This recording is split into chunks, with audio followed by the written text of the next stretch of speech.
Fantasy football season is upon us, and unless you're a psychopath like me, it's been upon us since the end of last season because the grind doesn't stop. Sorry I have been away for a while. My wife and I had our baby a little bit earlier than expected. He's healthy, he's good. But unless you want to see that child cry, unless you want to make a 2-week-old cry, then you need to draft these players. Because in this video, we're going to talk about my favorite players to pick by round in the first 10 rounds of fantasy draft. So without further ado, let's go ahead and get into the video.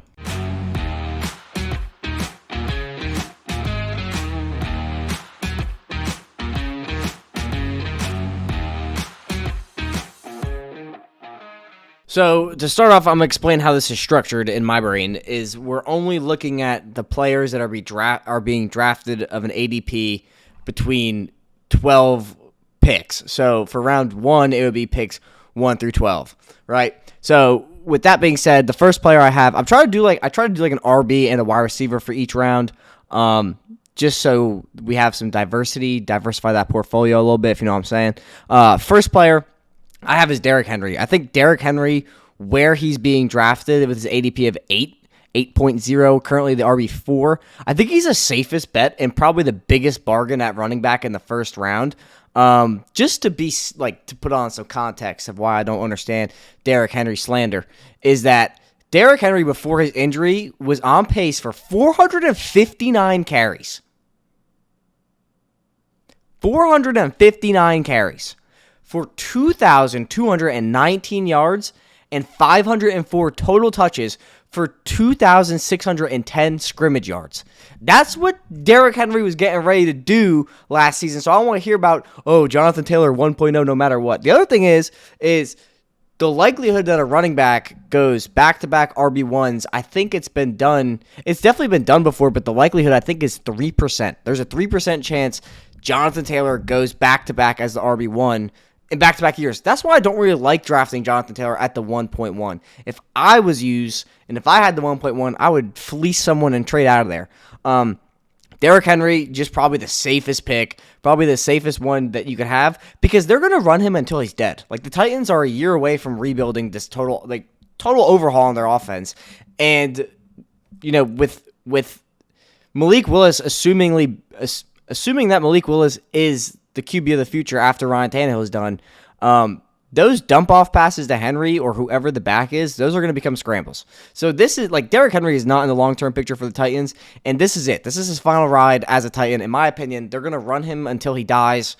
They're going to abuse him out of the backfield. The other player is Stefon Diggs. And why I have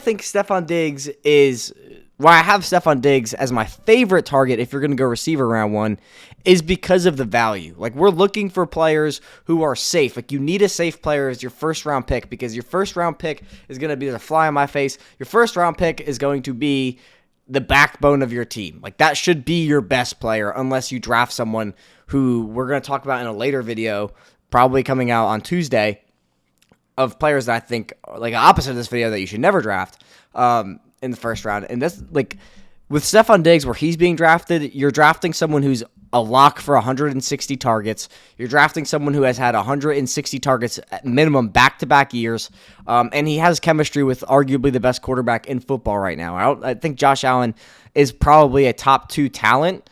I don't know if I'm ready to say he's the best in the game right now, because he still has more to prove. He's had a promising campaign last year. He's the MVP favorite right now, and you're getting his wide receiver 1 at the 8th overall pick. You're not I would have put this. Justin Jefferson has become my favorite wide receiver to draft in the first round, because I don't think Cooper Kupp does it again. I don't think Chase does it. If a wide receiver 1 is coming out of round 1, it's Justin Jefferson. But Justin Jefferson has climbed up to an ADP of 3.3. Currently going off as a wide receiver 1, which is a ceiling and an outlook that is definitely attainable for him. But I think that Stefon Diggs is the safer play, and you're getting a top 5 wide receiver at pick 8, currently going off as a wide receiver 4. So I love that pick. I think that is the best value you could get at the wide receiver position. There is the emergence of Gabe Davis and Isaiah McKenzie. Not that Isaiah McKenzie really factors into this, but Gabe Davis I think does. I'm not in. I love Gabe Davis, but I am not in on where where his ADP has skyrocketed to. I think Gabe Davis is a great player in real life, and I think he's definitely gonna have a role in this offense. But it's not gonna be enough to derail Stefon Diggs. Admittedly, round 2 is a lot harder for me than some. And rounds 2 and 3 are kind of difficult because there's a lot of good value to be had. But the number one running back I'm looking at in round 2 is Saquon Barkley, someone who I had listed in my way too early running back videos as, ironically, the RB8 for the season. And I think the RB1 is within his scope of outlook. I think that Saquon is in the best situation of his career. He's 2 years removed from the ACL injury. This is all the same stuff you've been reading, you've been hearing about. But the thing is with Saquon is I think that as a community, we have really undervalued what Saquon is as an athlete. He is one of the best pure athletes in the NFL when he is healthy, and now he's completely healthy. He's looked great in camp. He's explosive, the whole nine. And if you could get him in your home leagues, you could probably get him in round 3, just because people are scared of him and think that he's injury prone, blase, the whole nine. But I disagree. I think Saquon is running behind the best offensive line he's ever had in his career. He's completely healthy. He trusts his knee again, and he looks just as explosive as ever. And one thing that from the preseason games I've watched, the Giants are going to look to run the ball. They have uncertainty with Daniel Jones at quarterback, and they have a plethora of options at running back, barring Saquon gets hurt. If Saquon's not hurt, he is the 3-down back with a ton of pass-catching volume to be had. I think I projected Saquon with 90 total targets this season, which I think is well within his range of outlook, potentially even more with how Daniel Jones has hit his checkdowns in these past few preseason games. I think Saquon is a lock to finish inside the top 10 for running backs. He definitely finishes the RB1. That is within his range of scopes, or his range. Anyways, the next one, the wide receiver I like in round 2 is CeeDee Lamb. CeeDee Lamb currently be ADP of 14.2. Going off as the wide receiver 6, I think that I'm a little bit hesitant to say he's top 5 for fantasy. However, I do think that is another reason why I like CD here is because it's within his range of outlook. He could definitely finish as a floor of the wide receiver 6 and a ceiling of the wide receiver 3 or higher. He is going to demand a ton of targets in this offense, and they're going to force feed him the ball because they have no other option. Their only other option is Dalton Schultz. This is going to be probably a pretty run-heavy team to start the year, but with Michael Gallup being injured, with there really being no wide receiver 2, and CD is the best route runner. He's the best deep threat. He's the best everything on this team, and he could play out of the slot. He could play anywhere. CD is going to command a lion's share of this offense. I think he's probably going to have to start the season maybe 26 or higher % of the target share in this offense. I like CeeDee Lamb. I always go robust RB. I don't think anybody should ever go that no running back RB strat or hero RB strat. I think that's absolutely how you completely 100% throw your fantasy year away, because when I was doing this video, the fall off for running backs is so steep. You are just putting yourself in a hole. I like CeeDee Lamb. Definitely go ahead and draft CeeDee Lamb if you're going to take a wide receiver in round 2. In round 3, the first player I have is Travis Etienne. Just being in the parameters that I set at the beginning of this video, the players that fall within this ADP range of round 3. Travis Etienne isn't the most sexy pick, but I think he has the highest upside of all the players in this range for the running back position. I think there's absolutely an opportunity for him to finish higher than Nick Chubb, and definitely an opportunity for him to finish higher than James Conner. He's going to be the pass-catching back. He's going to be probably, I want to say the 3-down back, but they do have James Robinson, who's ready week 1 reportedly, but we don't know what that looks like coming off the Achilles tear. And Etienne, admittedly, was a much better pick a month ago, few weeks ago, before he creeped into the 3rd round. When you were drafting him in the 4th, absolutely slam Travis Etienne every single time. But now that he is, if you need a running back around 3 and these are your options, I would definitely take him over the field. Etienne looks great in preseason, and I've said this before, and now I'm definitely certain of it. He is the best skill position player in this offense. They're going to look to him for everything. He already has the repertoire with Trevor Lawrence, multiple years played. He's one of the only players on this offense he's the only player on this offense that has more than 2 seasons played with Trevor Lawrence, albeit they were in college. But you're looking at the only other player that has chemistry with Trevor Lawrence being Marvin Jones, and he's kind of being phased out of the offense. So I definitely love Travis Etienne if you're taking running back round 3. If you're going to go wide receiver, my pick of the litter is Michael Pittman.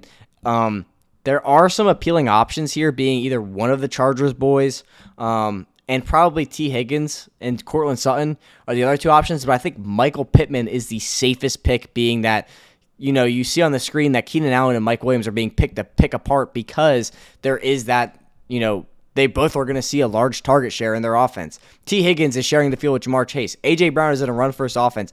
DJ Moore has been solid in real life, but he has suffered in fantasy because of the quarterback play, which I don't think he is.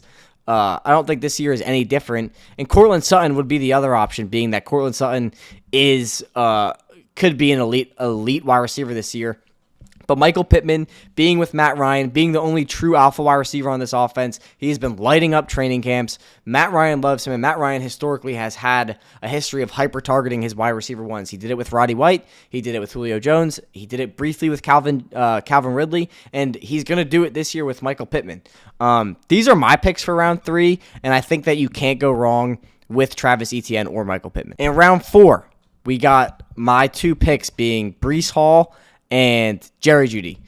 Jerry Jeudy being the reason why I didn't pick Courtland Sutton in round 3. Also, I think Michael Pittman's ceiling is way higher because there is no number 2 option in the offense. Out of the running backs, it really was between Zeke and Breece, but I think that Zeke having the handcuff of Tony Pollard, who I have already been on the record saying I don't believe Tony Pollard is going to, really noticeably eat into Zeke's workload. I think Zeke is still an elite running back, and I think his production last year with Pollard being involved speaks volumes to that, being that he finished pretty much 7th best in rushing yards and I think rushing touchdowns with one knee. Like, he's completely healthy this year, and I don't think Pollard's going to be as big of a pest as people think. But talking about Breece Hall is viewed as, like, I hate using this term, and I don't even agree with what I'm saying when I say it, but he's viewed as a generational talent, and that's just a buzzword that gets thrown around every single year.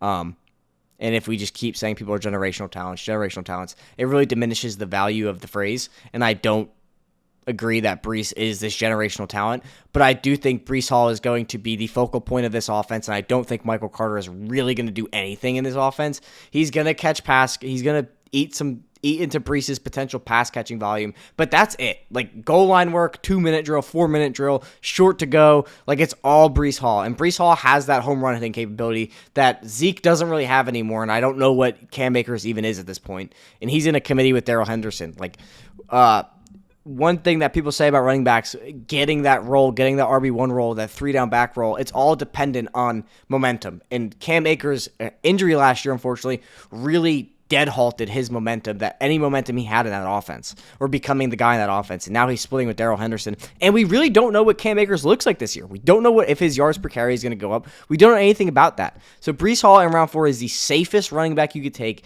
and he is going to be if Michael Carter does eat into his workload, Michael Carter will never be the focal point of this offense. Breece Hall with a a second-year quarterback in Zach Wilson when he returns, and with old crusty Joe Flacco, they're going to want to run the ball a ton. And Michael Carter is going to be that change of pace back, nothing more. And he might come in on some third downs, but he's not the pass blocker Breece Hall is. He's not the athlete Breece Hall is. He's not as big as Breece Hall. And Breece Hall is everything. Like, Breece Hall is a total package. We just saw in their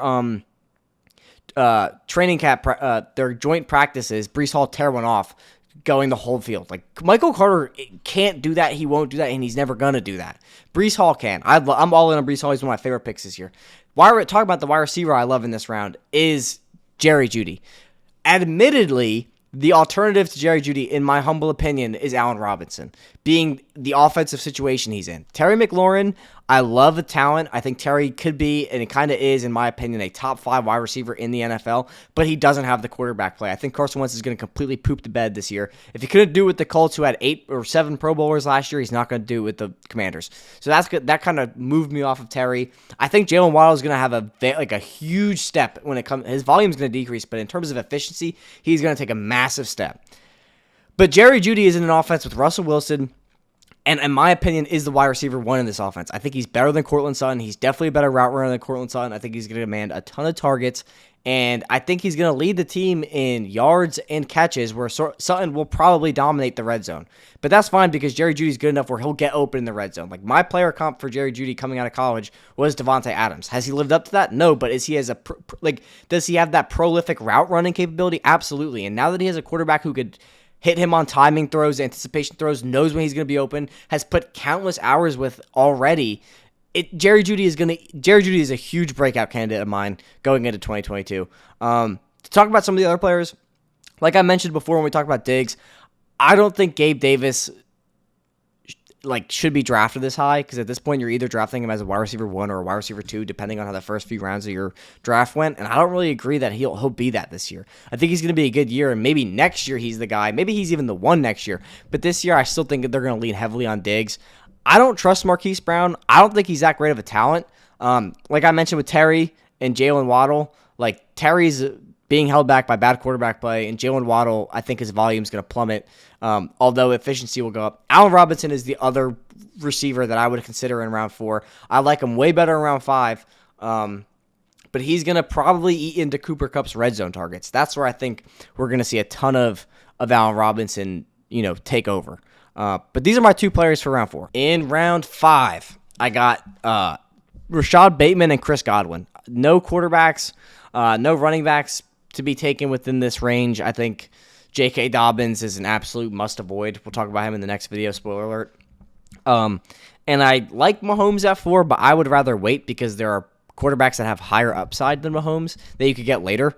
And I went with Rashod Bateman because Rashod Bateman, he was a first-round pick. He's one of the best route runners against press coverage, against, I think, man coverage in reception perception history. And I think that it speaks volumes that the Ravens were so okay with trading Marquise Brown on draft night with no other receiver option in the fold. Like, they are handing all of those targets to Rashod Bateman and completely expect him to handle the workload. I love Rashod Bateman. I love the talent, and I love everything that he can be. I think he's a huge breakout candidate. I have him as my wide receiver 19 this year, or 18, I forget. But I love Bateman. I think if you could draft Bateman, go all in. A few other players I like in this range, Brandon Cooks for sure, and Amon-Ra St. Brown has been growing on me. I don't know if I would take him this early, but he has been growing on me. And Juju, admittedly, has been growing on me. I think Juju is another breakout candidate, but I think the safest pick in this round is Rashod Bateman. Like, the volume's there. He's the only one in that passing attack. He is going to demand at least 28% of the workload, target share. Definitely target Rashod Bateman in round 5. And then the other receiver I have in round 5, we're fading Darren Waller, we're fading Pat Mahomes, we're fading George Kittle, we're fading Dobbins, and that's Chris Godwin. Chris Godwin in this offense is the do-it-all receiver. He could go deep, he could play out of the slot, he could attack the middle of the field, he could attack the shallow routes. He could do everything, and he's trending in the right direction. He'll be ready week 1. But the value in Chris Godwin in round 5, this is the lowest you're going to be able to draft him probably forever. And come playoff times, come to your fantasy championship, Chris Godwin's going to be fully healthy. We don't know what Mike Evans is going to look like. We don't know what Julio's going to look like. Well, we know Mike Evans is going to be good. That's not what I'm saying, but he is old, and he has had some injuries that have nagged him throughout his career. And Russell Gage is already hurt. So when Godwin comes back, he might be the freshest receiver on this team, and when it comes to health, and he's going to be ready for when your season matters, down the stretch, in the playoffs, and in your championship. I love Chris Godwin. I'm trying to trade for Chris Godwin everywhere I can. I would definitely target Chris Godwin in round 5. In round 6, we have our first tight end. Oops.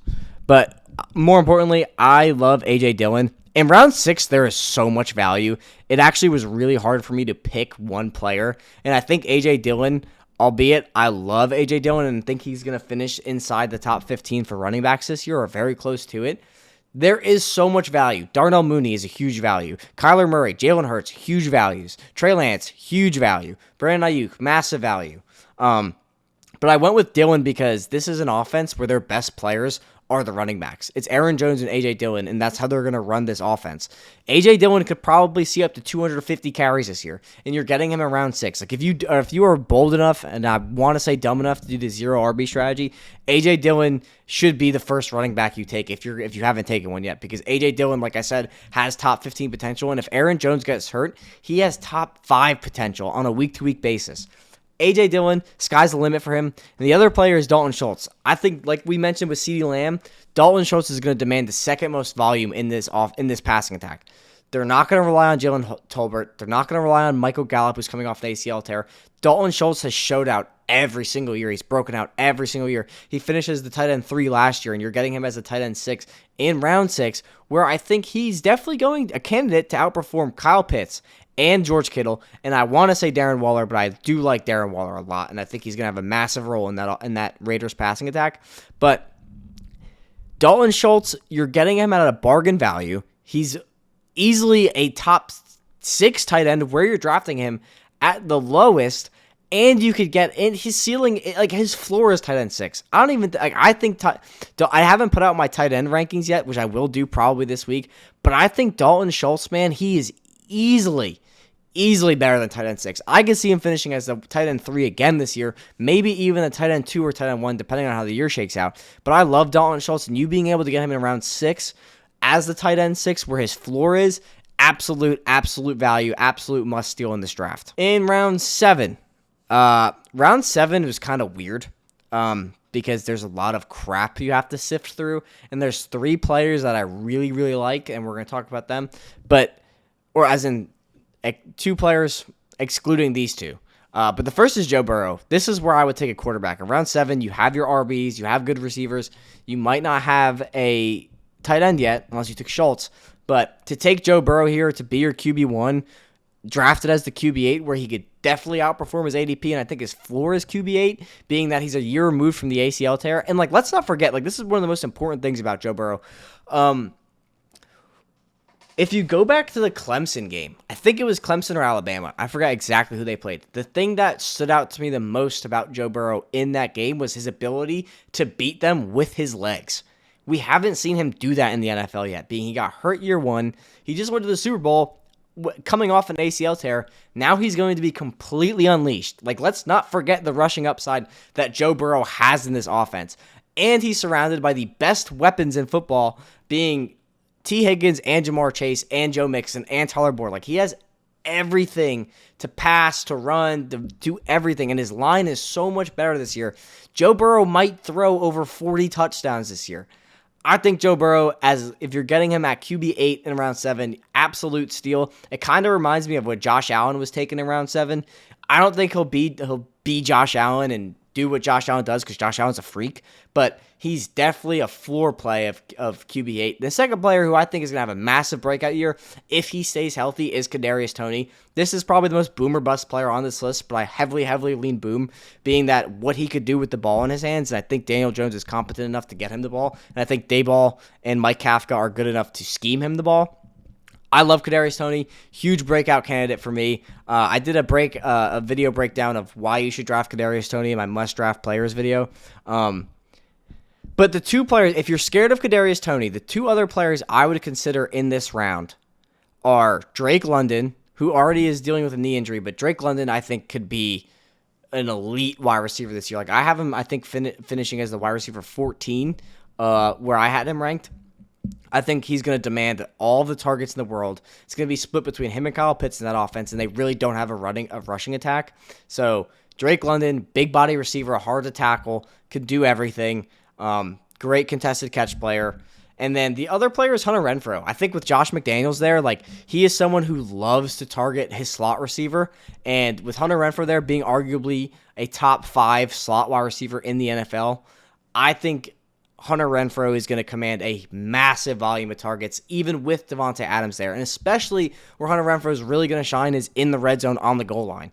Hunter Renfrow and Devontae Adams both have elite separation in the red zone and in the goal line situations. I love Hunter Renfrow, and if you don't like Toney and you don't want to take my advice on Toney, I would go with Drake London or Hunter Renfrow. In round 8 of the players we're looking at, if you went 0 RB strategy, Ramondre Stevenson is someone you should definitely be looking at over everybody in this round, maybe except for Kareem Hunt. Because Ramondre Stevenson reportedly is already taking reps with the ones. He's the number 1 back in this offense. He's a great pass catcher, and he was a great runner on the ground last year with Damien Harris in the fold. With Damien Harris being phased out of this offense and phased away from the goal line, it's going to be the Ramondre Stevenson show, and his ceiling is so high. I think he easily smashes his ADP. He's probably going to be a 5th or 6th round pick next year, a whole 2-round leap. And I think he's just in an offense that's going to heavily rely on him, being that there is so much uncertainty with Mac Jones in this offense right now because it's led by 2 clowns in Matt Patricia and Joe Judge, that Stevenson's skill set will be able to have him outperform his ADP on his own regardless of scheme. The other player on this list is Tom Brady, because Tom Brady, notoriously in the fantasy community, gets bumped down to QB10 and consistently outperforms his ADP. He does it every single year. Last year, he finishes the QB3, and I think he threw almost 50 touchdowns.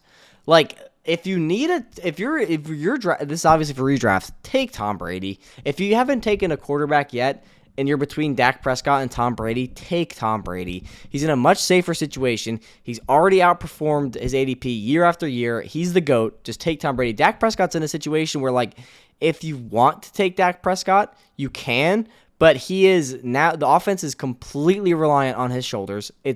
He has to perform with way less than he's had throughout his career, and I don't know if he's up to the task, but he's someone who also probably finishes above his ADP as QB 11.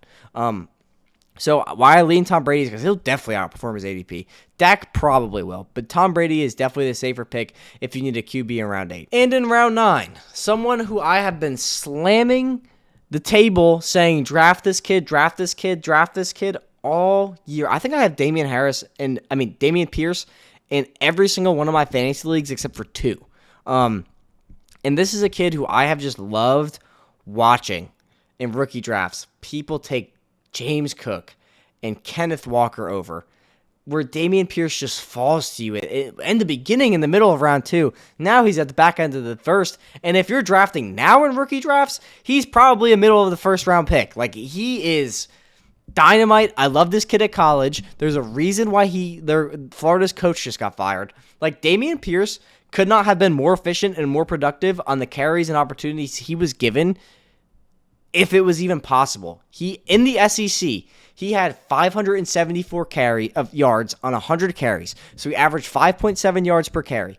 He had 19 catches on 20 targets. I forgot how many yards, but he had a total, I believe, 17 touchdowns in college this year. And what really sold me on Pierce when I was doing my own tape study was that he ran for 70 yards on 9 carries against the best defense in all of college football. Georgia could not stop Damien Pierce. Now, the cat's out of the bag with Damien Pierce, and his ADP has skyrocketed because of it. Now you're drafting him in front of Kenneth Walker, in front of James Cook in redraft leagues, because he also landed in Houston, where their other running back is Rex Burkhead. And, like, Marlon Mack is whatever, but, like, honestly, Rex Burkhead might be the better of the two, because Marlon Mack is coming off the Achilles tear, and he's just so whatever. Like, that's why when people were scared of Damien Pierce, because of Marlon Mack and Rex Burkhead, you just, like, have to laugh. But Pierce, he averaged 10 yards per carry in his first outing. They benched him in the second preseason game because he's already the RB1. Please draft Damien Pierce. And if you draft Damian Harris above Damien Pierce, you're crazy. The other player on this list is Matthew Stafford. Drafting him as a QB12. I think Stafford's just in a situation where his situation literally only got better. Now they have Allen Robinson there, who's more reliable, more durable than Odell Beckham. You still have Cooper Kupp, who is probably a top 3 wide receiver if he regresses. Like, people want to say, oh, fade Cooper Kupp because he regresses. To what? To wide receiver 3 because he just had a historic season in the NFL. Like, his regression will be so minuscule, he'll still be in the top 3 conversation. And then you have Allen Robinson there, who's an elite contested catch player. He's an elite sideline player, and he's an elite red zone player. You give Matthew Stafford that, who has notoriously had receivers outperform what they're capable of year after year, and franchise after franchise, being he did it in Detroit with Kenny Golladay. I'm not going to say he did it with Calvin Johnson, because Calvin Johnson's a freak. But he made Robert Woods, well, no, he didn't make Robert Woods look good because he wasn't there yet, but he made Cooper Kupp just win a triple crown, and now he has Allen Robinson. There's no way Matthew Stafford finishes the QB12. There's no shot. Because, yes, you have players like Trey Lance and Jalen Hurts who can finish as the RB1. That's within their range of outcomes because of their rushing capability. But can they do it as a passer? That's a huge question mark. And Matthew Stafford can absolutely finish as a top 5, top 7 quarterback based off his passing ability alone. Definitely draft Matthew Stafford. He's in a way better position than he was last year, and he's only going to outperform his ADP this year. And in our last round of round 10, this was kind of weird because the way the ADP shifted, there's only like 8 players in this range. But considering the parameters that were set, these are our options. And being that these are our options, the first player I love in round 10 is Kirk Cousins. Easily could be your QB1. Easily will finish as a QB1, being that he'll finish within the first in the top 12 of quarterbacks. Easily someone who could get you at least 18 points a week. In an offense that is going to explode this year. The Minnesota Vikings are a large breakout candidate to win, and I think they're favored now to win the division. And it's all going to be because of Kirk Cousins. They now are in an offensive-minded system led by their head coach's name is escaping me, but he came over from the Rams. Justin Jefferson, like I said, is going to be wide receiver 1 this year. And it's because of Kirk Cousins. Like, Kirk Cousins is going to be dealing the ball this year, and he's going to have full control over this offense. They also have Dalvin Cook coming out of the backfield, Alexander Mass coming out of the backfield, and they've kind of revamped their offensive line. I love Kirk Cousins because this is the last quarterback you could probably get with certainty that will be a QB1. There are some dark horses that I like in later rounds, but if you haven't drafted a quarterback yet and you need one, I would go ahead and take Kirk Cousins because he's definitely going to finish as a QB1, being that he'll finish within the top 12 quarterbacks in fantasy. And then you have George Pickens, someone who, if you watched any of my mock draft videos, I had said time after time after time after time after time again, this kid is going to be the wide receiver 1 of this draft class. You could literally go through my channel and find the videos of me saying George Pickens is a first-round talent. He'll probably be the best wide receiver in this class. And I had him pegged going to the Chiefs at the back end of the first round. Now he's on the Steelers with poop quarterback play, and he's still balling. He's the best wide receiver on that team. I don't care about Deontay Johnson. I don't care about Chase Claypool. Give me George Pickens all day. George Pickens going off as a wide receiver 56, there's no way. Or I'm sorry, 55 right now. There's no way he finishes this low. There's just no way. He is the best pass catcher in this offense, and he's hungry. I just watched a video about him and why that video that went viral about him on draft night, and he said he was upset that he fell to the second round because he doesn't believe he's a second-round talent, and he was happy with the team that drafted him. Mason Rudolph looks good with George Pickens on the field. What's the other guy? Mitch Trubisky also looks good with George Pickens on the field. Kenny Pickett looks good with George Pickens on the field. The bottom line, all 3 of these quarterbacks look good throwing at George Pickens because he's an elite separator, he's an elite contested catcher, and he is just an absolute animal. I love George Pickens. I have said that so many times on this channel. That might be my most popular saying on this channel is I love George Pickens. But anyway, guys, that's going to do it for this video. Tune in tomorrow, or not tomorrow. Yeah, tomorrow, because when you're watching this, it'll be Monday. Tune in tomorrow. We're going to have the opposite of this video, so my least favorite targets of each round. Let me know what you thought about this video. Let me know who you're targeting in each round, and let me know if you disagree with any of these players that I have listed in this video. But that's going to do it for me. That's going to do it for this video, and I'll catch you in the next one. Peace!